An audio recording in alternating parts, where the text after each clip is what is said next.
नमस्ते, सदावत्सले मातृभूमि। जय हिंद दोस्तों, मैं किशन आप सबका स्वागत करता हूं। वीडियो शुरू करने से पहले आप सबको विजयदशमी की हार्दिक शुभकामनाएं।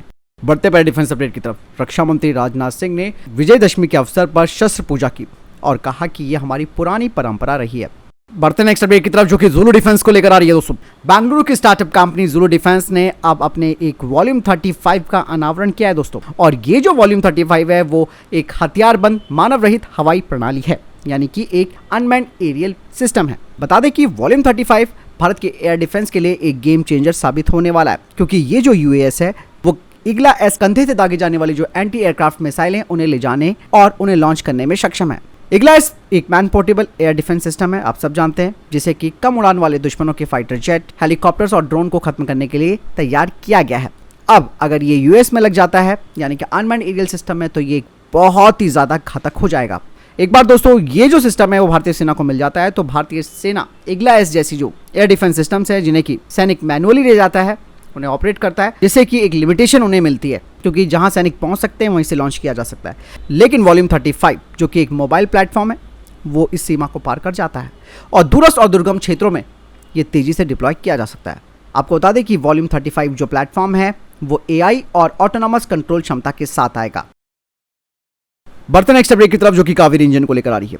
आप सब जानते हैं कि कावेरी इंजन लगातार देरी का सामना कर रहा है और एक तरीके से ये उतना थ्रस्ट उत्पन्न करने में असफल रहा जितना इसे करना चाहिए। यानी कि ये जो कावेरी इंजन है वो जरूरी जो थ्रस्ट टू वेट रेशियो है उसे पूरा नहीं कर पाता। ऐसे में दोस्तों भारत सरकार को कावेरी इंजन का जो कोर है उसे निजी एरोस्पेस क्षेत्रों के हाथ में देना चाहिए, ताकि भारत इस इंजन को तैयार कर सके। और यहाँ पर बात आ रही है चाइना के एरोस्पेस मॉडल को लेकर, यानी कि अगर इस मॉडल को अपनाया जाता है तो भारत का कावेरी इंजन बहुत ही जल्द तैयार भी हो सकता है और इसके जरिए कई तरीके की जो तकनीकी बाधाएं वो दूर हो जाएंगी और हाई थ्रस्ट इंजन विकसित किया जा सकता है, जिससे कि दोस्तों मिलिट्री एयरक्राफ्ट के लिए विदेशी इंजनों पर निर्भरता कम हो जाएगी। चाइना की अगर बात की जाए तो चीन ने अपने WS सीरीज के फाइटर जेट इंजनों को विकसित किया, लेकिन उसे चुनौतियों का सामना करना पड़ा। दिक्कत ये थी कि इन इंजनों में जो जरूरी थ्रस्ट है वो नहीं था, इसीलिए उसने Su-27 जैसे प्लेटफॉर्मों के लिए रशियन इंजनों पर उसने अपनी निर्भरता बढ़ा दी थी। लेकिन चाइना ने अपने इंजन विकास प्रक्रिया को काफ़ी तेजी से आगे बढ़ाया और निजी क्षेत्र की एयरस्पेस कंपनियों के लिए दरवाजे खोल दिए, जिससे कि चाइना के इंजीनियर्स इसके डिज़ाइन, इसके लिए जो मटेरियल्स है और जो विनिर्माण प्रक्रिया है उन्हें तैयार करने लगे। हालांकि ये रिवर्स इंजीनियरिंग भी करते हैं, लेकिन कहीं ना कहीं इनको सफलता जरूर मिली। चीन के WS-10 और WS-15 की बात की जाए तो ये आज J-20 स्टेल्थ फाइटर जेट को पावर दे रहे हैं। बात साफ हो जाती कि चाइना ने निजी क्षेत्र के भागीदारों को प्रोत्साहित किया।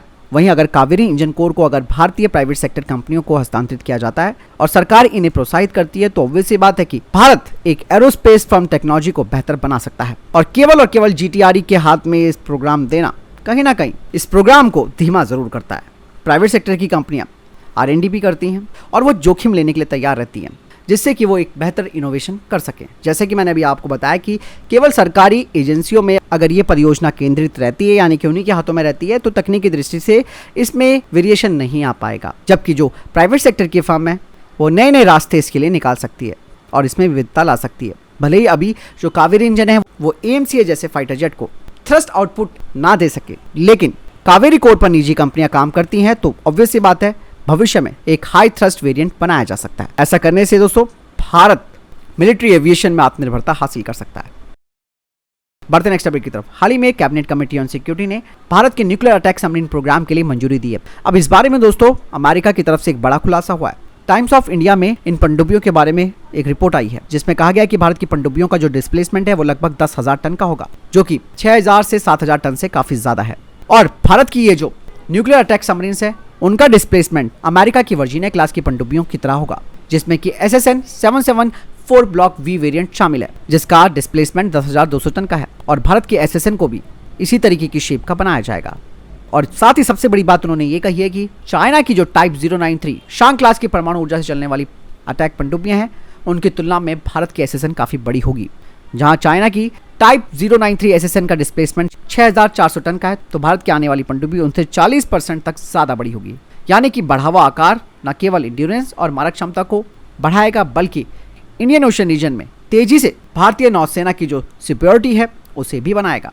इसके अलावा भारत के न्यूक्लियर अटैक सबमरीन प्रोग्राम का एक और पहलू है इसकी वर्टिकल पेलोड ट्यूब यानी कि वीपीटी, और वीपीटी की संख्या के बारे में ज़्यादा जानकारी नहीं है। और वीपीटी से लैस पनडुब्बियां कई तरीके के एडवांस हथियार अपने साथ ले जा सकते हैं। और हर वीपीटी में 4 से 6 सबसोनिक क्रूज मिसाइलें, जिनमें कि निर्भय या फिर एक हाइपरसोनिक क्रूज मिसाइल जैसी मिसाइलें आ सकती है, जैसे कि प्रोजेक्ट विष्णु, SCM और ब्रह्मोस 2 के भी इसमें हो सकती हैं। और हाइपरसोनिक क्रूज मिसाइलों को ले जाने का एक बड़ा फायदा मिलेगा, क्योंकि आप सब जानते हैं कि ये मैक 5 से अधिक की स्पीड में ट्रैवल करती हैं, जिसे कि दुश्मन के द्वारा रोक पाना संभव हो जाएगा।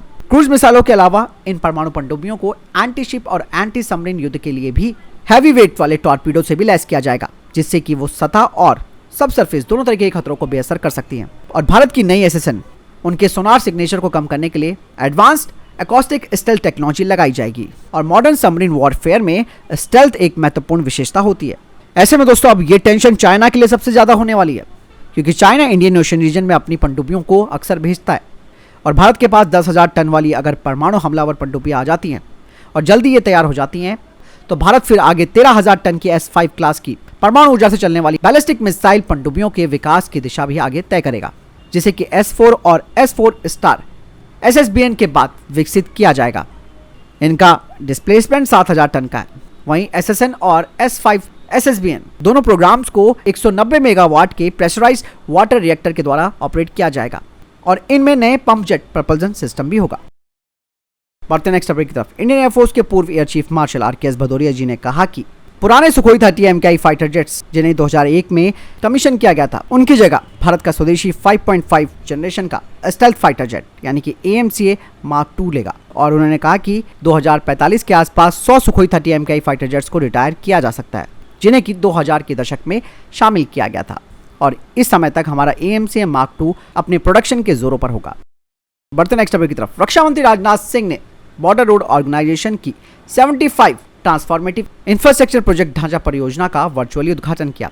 इनमें से 18 परियोजनाएं अरुणाचल प्रदेश में स्थित हैं, जिनमें 3 सड़कें, 14 पुल और प्रोजेक्ट ब्रह्मांक द्वारा क्रियान्वित एक हेलीपैड भी शामिल है। उन्होंने कहा कि ये जो परियोजनाएं पूरी हुई हैं, वो राष्ट्रीय सुरक्षा को बढ़ावा देंगी, सतह और हवाई कम्युनिकेशन में सुधार करेंगी। बढ़ते नेक्स्ट अपडेट की तरफ दोस्तों। भारतीय सेना के प्रमुख उपेंद्र द्विवेदी जी ने गंगटॉक में सैन्य कमांडरों के एक सम्मेलन के दौरान portable multi target detonation device, जिसे कि अग्नि अस्त्र कहा जाता है, उसको लॉन्च किया। और ये डिवाइस भारतीय सेना के कोर ऑफ इंजीनियर्स के मेजर राज प्रसाद RS ने तैयार की है, जो कि आतंकवाद विरोधी और पारंपरिक दोनों तरीके के ऑपरेशनों में भारतीय सेना को बड़ा सपोर्ट देगी।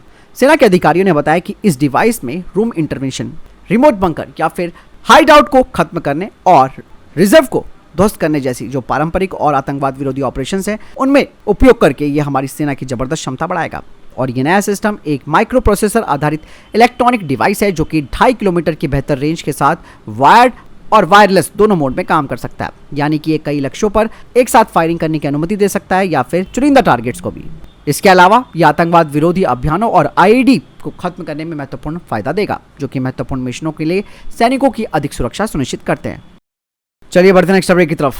आप सब जानते हैं कि अमेरिका अपने स्ट्राइकर बख्तरबंद वाहन के लिए विश्व में काफ़ी प्रसिद्ध भी है, और ये अमेरिका का काफ़ी घातक बख्तरबंद वाहन है, जिसकी पेशकश उसने भारत को भी कर रखी है। लेकिन अब दोस्तों स्ट्राइकर में कुछ ऐसी क्षमताएं जोड़ दी गई हैं जो वाकई में गेम चेंजर होने वाली है।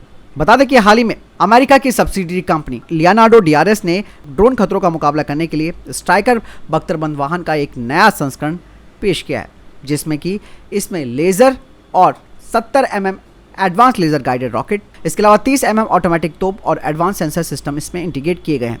यही दोस्तों, इस नए स्ट्राइकर प्रोटोटाइप में ब्लू हेलो का 26 किलोवाट लेजर डायरेक्टेड हथियार लगा है, और ये अलग अलग आकार और किसी भी तरीके के ड्रोन्स को खत्म कर सकता है। स्ट्राइकर पर 7.62 mm की मशीन गन भी है, और स्ट्राइकर पर नए अपडेट के लिए सेंसर भी लगाए गए हैं, जो ड्रोन को ट्रैक कर सकते हैं, उनका पता लगा सकते हैं। तो फिलहाल इस अपडेट के टॉप डिफेंस अपडेट वीडियो के सामने कोई प्रश्न जवाब है, आपको कोई सवाल कमेंट सेक्शन में लिखकर जरूर पूछ सकते हैं। वीडियो को लाइक और शेयर जरूर कीजिएगा। जय हिंद, वंदे मातरम।